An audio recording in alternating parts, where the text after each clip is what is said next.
कुणाल कामराच्या शोच्या सेटचा तोडफोड प्रकरण आणि या प्रकरणी आता तोडफोड करण्याचा अधिकार कुणी दिला असा सवाल अतुल लोंढे यांनी उपस्थित केलेला आहे। सहन होत नाही तर राजकारणात कशाला थांबता असा देखील मुद्दा ते उपस्थित करतायत। कायदा सुव्यवस्था पायदळी तुडवण्याचा हा प्रयत्न आहे असं अतुल लोंढेंचं म्हणणं आहे। कुणाल कामरा यांनी ज्या हॉटेलमध्ये कार्यक्रम केला त्याची तोडफोड शिवसैनिकांनी केलेली आहे। आमचा त्यांना प्रश्न आहे की तुम्ही संविधानिक पदावर बसलेले आहे, कायदा तुमच्या हातात आहे, पोलीस तुमच्या हातात आहे, तोडफोड करण्याचा अधिकार कसा काय तुम्हाला मिळू शकतो? एवढंच आहे तर संपवून टाका ना संविधान आणि लोकशाही। कशाला पाहिजे?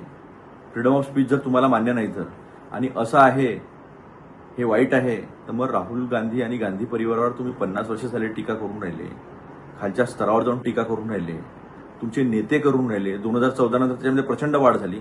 मग का आम्ही पूर्ण देश खोदून काढायचा का? सहन करताना तर कशाला राजकारणामध्ये आहात? लोकशाही मराठी ऐका, पहा, जागरूक रहा।